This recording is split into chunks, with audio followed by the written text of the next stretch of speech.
Hong Kong employer of abused Indonesian maid arrested. Local colorectal cancer screening results sound an alarm.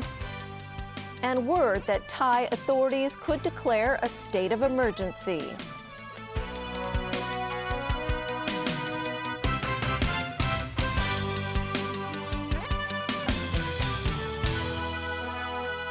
Good evening. Police have arrested a woman suspected to be linked to the severe abuse of an Indonesian domestic helper. She was detained at the airport as she was about to leave Hong Kong. Meanwhile, Hong Kong police and Labour Department officers are in Indonesia to investigate the case. As Jenny Lam reports, the maid involved remains in a hospital in central Java after returning there last week with multiple injuries on her body. The woman was already on the police's watch list and was arrested at the airport at around 3 p.m. as she was about to leave the territory via an E-channel. She is 40 years old, surnamed Law. Chief Executive Leung Chun-ying expressed concern over the case. He said this evening that Hong Kong is under the rule of law and any use of violence and physical abuse will not be tolerated. 4 police officers and 2 Labour Department officers left Hong Kong this morning for Java in Indonesia. They want to get a statement from domestic helper Oiana Sulisteningsi, who returned home covered in cuts and bruises. According to the Jakarta Post, 23-year-old Oiana was unable to walk after 8 months of abuse allegedly by her Hong Kong employer. Chief Inspector Chung Chi-ming from the crime unit in Kwun Tong says they will talk to the helper's doctor and get a copy of her medical report. The Labour Department has contacted the Indonesian consulate in Hong Kong, labour groups and employment agencies since the agency that referred Oiana to her employer called the police on the 12th of January. Labour officer Chen Kao-wing hopes to gather evidence on possible violations of labour laws so that they can take appropriate action. According to the Jakarta Post, the Indonesian government has written to Hong Kong authorities to ask for something to be done. Of the 300 domestic helpers in Hong Kong, about half are from Indonesia. They have to pay a hefty sum to the agencies to find a job, so most of them are working for nothing for the first few months in order to pay back the agency fees. A migrant worker representative suggests why Oiana might not have spoken up while she was in Hong Kong. A migrant worker would usually think of not only the problem with the employer, but also the effect or after effect of once he or she made a complaint. Because, you know, here in Hong Kong, we do not have a security of tenure. We complain, the next thing that will come is the termination of our contract. His organisation gets up to 30 calls for help every month from helpers in need. In some cases, the helpers are not allowed to leave the employer's home. The police would usually tell the employers and helpers to work it out among themselves, and that often leaves the helpers even worse off because the employers are angry that they have called the police. Migrant workers' associations want the government to relax restrictions so the helpers don't need to leave Hong Kong within 2 weeks after termination of their contracts. That will give them more freedom to look for another job when things don't work out with their employers. They also want living in at the employer's house to be optional as a way to prevent abuse. Jenny Lam, TVB News. Secretary for the Environment Wong Kam Sing announced today the government will resubmit in the middle of the year its application for funding to expand 3 landfill sites. But Chairman of the Tuen Mun District Council, Lau Wong Fat, warned the administration against going ahead with this plan without reaching a consensus on the issue first. Jenny Lam again. Residents of Tuen Mun staged a protest this morning calling for the shutdown of a landfill site near their homes before the district council began a meeting on the government's 10-year waste management plan.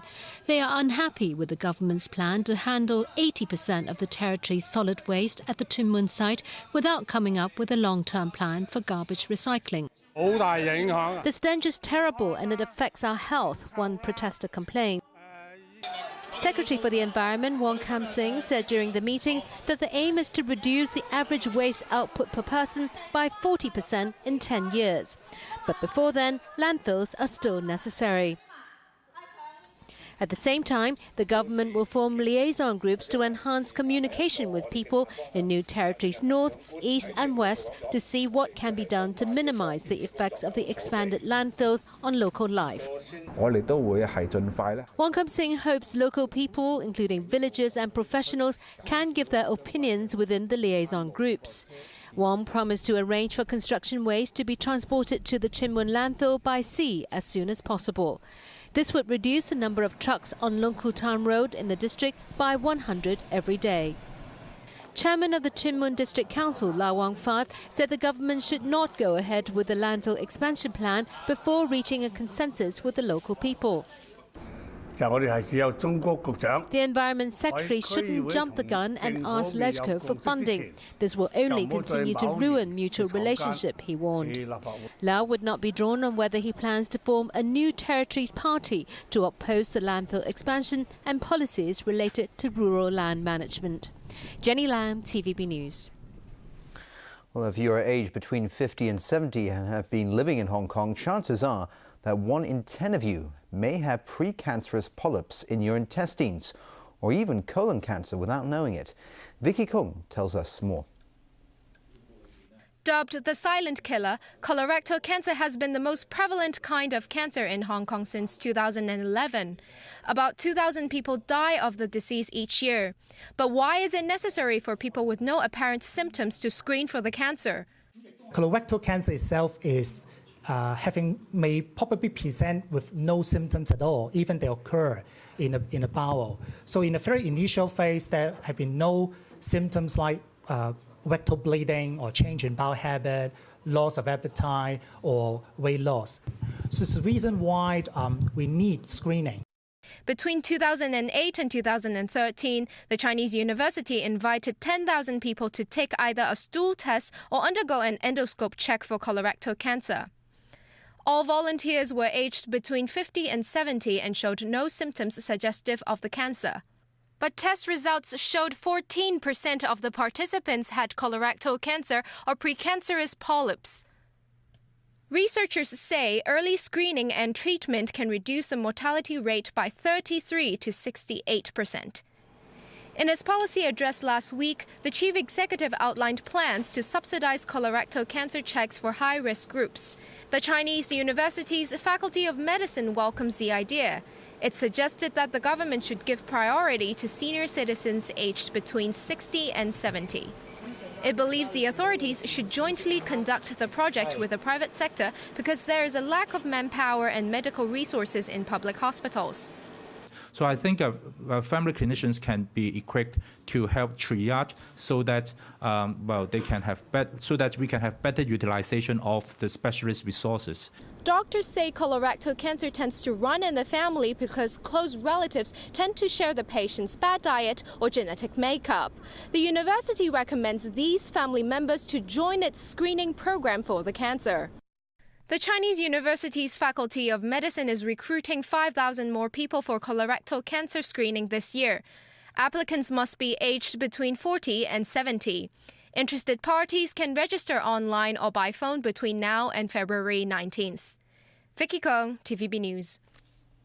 Turning overseas now, Thai authorities could declare a state of emergency to control the protest movement to oust caretaker Prime Minister Yingluck Shinawatra. It follows several days of violence which saw 1 person killed and dozens more wounded. Another day in the land of smiles, but no let-up in the ongoing campaign to topple the government of caretaker Prime Minister Yingluck Shinawatra. Today, hundreds marched on Thailand's government saving bank to convince the employees not to work for the administration. The protesters accused the bank of using savers' money for government pet projects.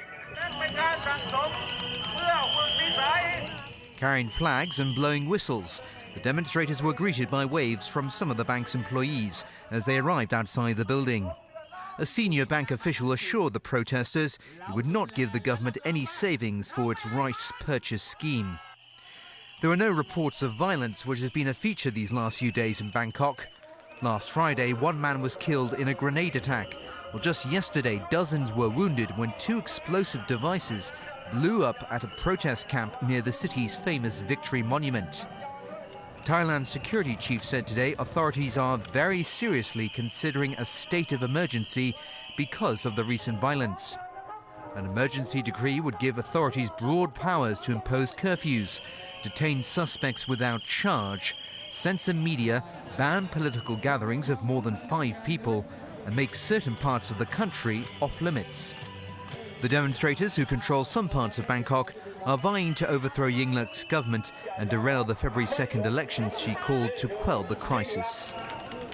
In Ukraine, violent clashes between protesters and riot police lasted all night long on the streets of Kiev, leaving scores of people either hurt or hospitalized. Tens of thousands of demonstrators rallied to express their anger over new legislation that aims to ban virtually all forms of protests. Mass Ukrainians confronted police with sticks and smoke bombs. Many armed themselves with broken chunks of pavement. When that didn't suffice, they took to vandalizing vehicles and setting buses on fire. Before things turned ugly, opposition leaders and boxer-turned-politician Vitaly Klitschko urged protesters to keep their action peaceful. But their anger outweighed those pleas. They kept hurling objects at the police, who had to shield themselves. The running street battles left dozens of officers and protesters injured. The demonstrators are furious over new laws that ban rallies, which Washington and other Western capitals have denounced as undemocratic. Police had to use water cannons to push back the mobs trying to penetrate the Parliament building and the heavily protected government headquarters. Such chaos had the White House urging both sides to de-escalate the situation. That's when Klitschko was seen fighting his way through the crowds. He pleaded with protesters not to resort to violence. This marks the biggest rally in a cycle of public protests in the former Soviet Republic. It was President Viktor Yanukovych who triggered the unrest. In addition to banning protests, the masses are mad that he ditched a free trade deal with the European Union in favor of closer economic ties with Russia. Russia has since thrown Ukraine a $15 billion lifeline in credits and a better deal on natural gas supplies. A spokesman for Klitschko claims President Yanukovych has agreed to meet with him in an effort to stop the violence. And still ahead on the news tonight. No penalty for Gary Fan for underreporting election finances. Ambulance workers call for better working conditions. And an amended Mongkok pedestrian zone scheme.